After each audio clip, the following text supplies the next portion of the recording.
Bonjour, bonjour, j'espère que vous allez bien et que vous vous imprégnez des vibrations du chakra du troisième œil et de son indigo mystique vibrant. Alors cette présentation est la deuxième sur le chakra du troisième œil. Pour voir ou revoir la première, je vous invite à consulter la liste de lecture qui s'intitule Énergie vitale et chakra. Alors dites-moi, comment est-ce que vous mettez à l'honneur ce indigo, ce chakra du troisième œil?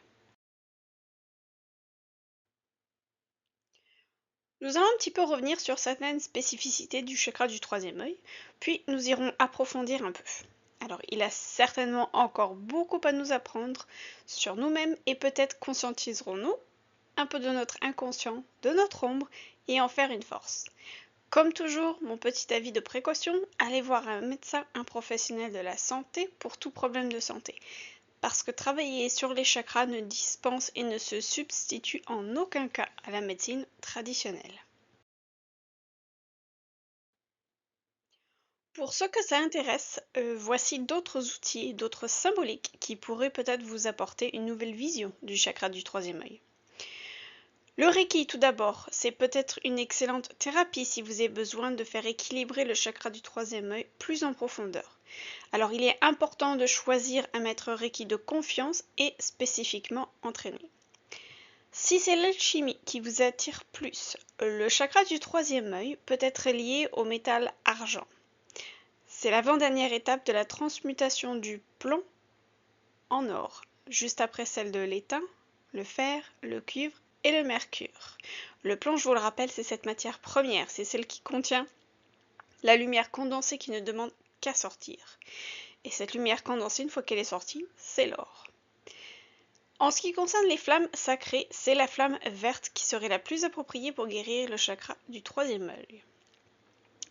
La flamme vert émeraude de la guérison et de la manifestation a comme principale qualité la guérison à tous les niveaux. La vérité et la constance, la création par la manifestation, l'abondance divine associée à la vibration mariale. Toute maladie ou disharmonie est d'abord créée dans le psychisme, c'est-à-dire dans le mental conscient ou inconscient. La base, c'est une idée fausse, une croyance qui n'est pas en harmonie avec les lois de l'univers. L'idée erronée crée une émotion qui est souvent refoulée ou inconsciente. Cette émotion non exprimée va se cristalliser dans la structure énergétique pour ensuite s'exprimer par des symptômes physiques. Le mal-être physique vient toujours en dernier. Et il est nécessaire pour guérir de revenir à l'origine du malaise, de comprendre ce qui a été mis en place et les émotions que cela a engendrées. Si telle est votre croyance, c'est l'archange Raphaël et ou le maître ascensionné Hilarion qui sont les gardiens de cette flamme vert. Enfin, pour les astrologues amateurs et les plus chevronnés, il pourrait peut-être être intéressant de regarder de plus près les placements dans votre thème natal de la Lune et de Neptune, ainsi que les maisons peut-être 11 et 12 pour connaître un peu mieux notre lien avec notre chakra du troisième œil.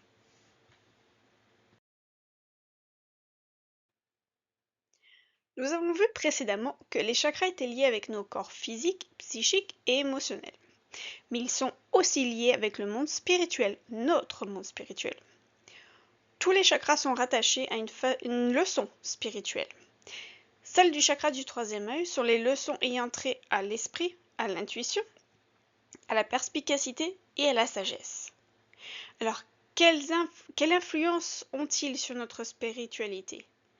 Quelle influence a l'esprit, l'intuition, la perspicacité et la sagesse? Est-ce que ce lien a évolué avec notre spiritualité? Le sixième chakra, c'est aussi le pouvoir de l'esprit, les facultés de l'esprit et du raisonnement, et notre aptitude à analyser les croyances et les attitudes que nous entretenons. Il est le centre spirituel au sein duquel l'association entre esprit et psyché peut conduire à la vision intuitive et à la sagesse. Alors, qu'est-ce qui nous permet un chakra du troisième œil ouvert? Eh bien, d'ouvrir son esprit accéder au détachement de celui-ci, récupérer la force individuelle investie dans les vérités fausses et artificielles, apprendre à écouter son guide intérieur, savoir distinguer entre les pensées animées par la force et celles qui sont motivées par la peur ou l'illusion.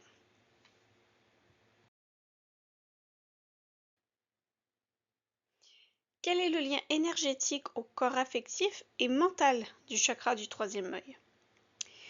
Il nous relie au corps mental, à l'intelligence et aux caractéristiques qui constituent notre psychologie.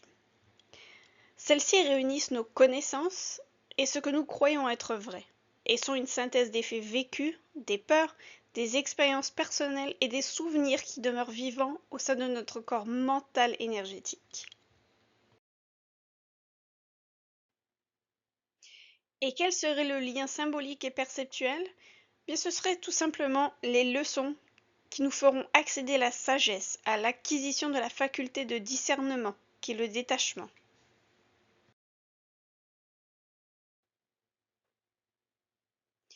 Les peurs fondamentales du chakra du troisième œil sont la réticence à l'introspection et à creuser ses peurs, la peur de la vérité lorsque la capacité de raisonner s'embrouille, la peur du discernement, des avis solides et réalistes, la peur de dépendre des conseils d'autrui, la peur de la discipline, la peur également qu'éveille notre part d'ombre et ses attributs. Et bien heureusement, toute peur fondamentale cache des forces fondamentales. Celles du troisième œil sont les capacités intellectuelles. Savoir jauger les éclairs de lucidité du conscient et de l'inconscient. Savoir accueillir l'inspiration. Faire preuve de grande créativité et de raisonnement intuitif poussé, d'intelligence affective en d'autres termes.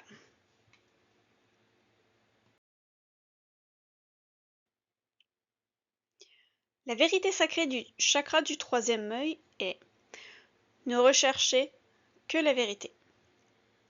Cette vérité sacrée nous incite à vouloir sans cesse distinguer entre vérité et illusion, à faire davantage appel aux capacités de l'esprit qu'à celles du cerveau. Le cerveau dirige le comportement du corps physique, alors que l'esprit dirige le comportement du corps énergétique, celui-ci étant notre lien avec la pensée et la perception. Le détachement n'est pas synonyme d'indifférence, il signifie faire taire les voix des peurs qui nous habitent. Voici d'autres pistes de réflexion pour votre âme, pour votre cœur, pour votre esprit. Alors prenez un bon verre de vin, un bon thé, de la musique inspirante et pourquoi pas des huiles essentielles et laissez aller votre esprit. Faire preuve de détachement. La conscience est le lien à la guérison. La conscience est la mort. Cultiver le détachement et accueillir la vision symbolique. L'éveil de la conscience. Alors, les prochaines diapositives sont des questions ou des incitatifs à plonger en soi pour vous aider dans cette introspection. Vous pouvez, si vous le souhaitez, noter dans un cahier ou au fur et à mesure de vos réflexions. Vous savez, une sorte de journal énergétique. Alors, notez les dates, parce que si vous y revenez d'ici 1, 2, 5 ou même 10 ans, vous pourrez observer l'incroyable chemin que vous aurez parcouru. Et il y aura peut-être même, et j'en suis même sûre, des réponses qui auront changé avec les expériences et avec les leçons de la vie. Alors pour les prochaines diapositives, une fois que j'ai posé la question, je vais vous laisser une minute et demie à peu près avec de la musique de fond pour vous aider à réfléchir ou à noter dans votre journal si vous le souhaitez. Si vous avez besoin de plus de temps, n'hésitez pas à faire pause.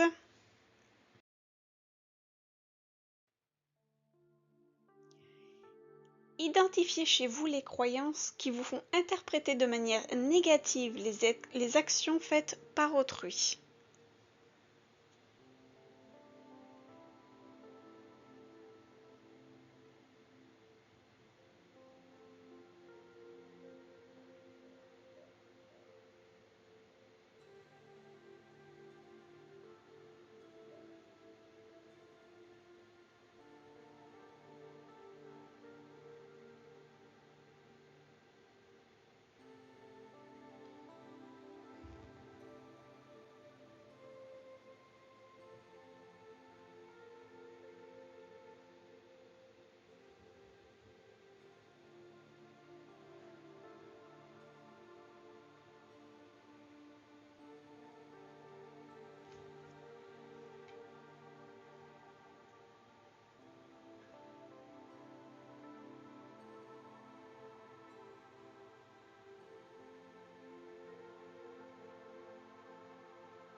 Identifiez les comportements négatifs qui refont toujours surface dans vos rapports avec autrui.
Parmi vos attitudes, identifiez celles qui vous incitent à vous dévaloriser.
Quelles sont les croyances auxquelles vous vous accrochez toujours, sachant qu'elles sont fausses?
Êtes-vous porté à juger autrui?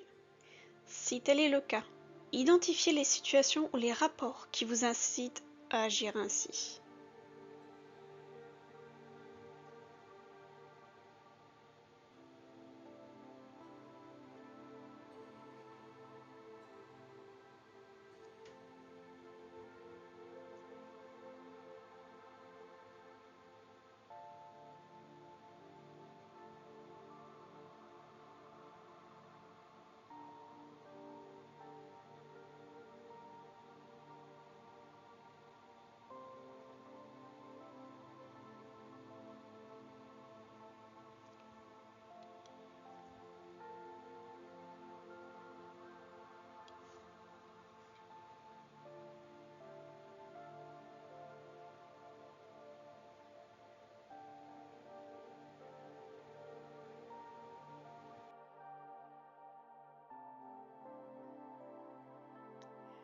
Vous trouvez-vous des excuses pour justifier un comportement négatif?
Vous est-il arrivé de prendre connaissance de vérités plus profondes que celles qui vous sont familières et de vous sentir intimidé par elles?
Quelles sont les croyances et les attitudes que vous aimeriez voir changer chez vous?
Savez-vous faire preuve de détachement en pensant à votre vie?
Les changements qui pourraient se produire dans votre vie, si vous vous engagiez sur la voie de la conscience, vous font-ils peur?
J'espère que cette présentation vous aura apporté de nouvelles pistes de réflexion sur le chakra du troisième œil. Nous voici déjà arrivés à la fin de notre exploration. Vous pouvez continuer bien sûr à honorer votre chakra du troisième œil pendant une journée, une semaine ou un mois, à vous de choisir. Partagez-nous vos photos, vos trucs, vos réalisations, vos réflexions en commentaire et sur Discord. Il y a un thème en particulier qui vous a éclairé? Partagez avec nous en commentaire. Le partage est le bienvenu, du moment qu'il est fait en toute bienveillance, respect et compassion. Rappelez-vous que tout le monde sur cette terre a traversé des épreuves dont vous ignorez tout. L'amour, la compassion et la bienveillance sont les meilleurs amis et des valeurs sûres.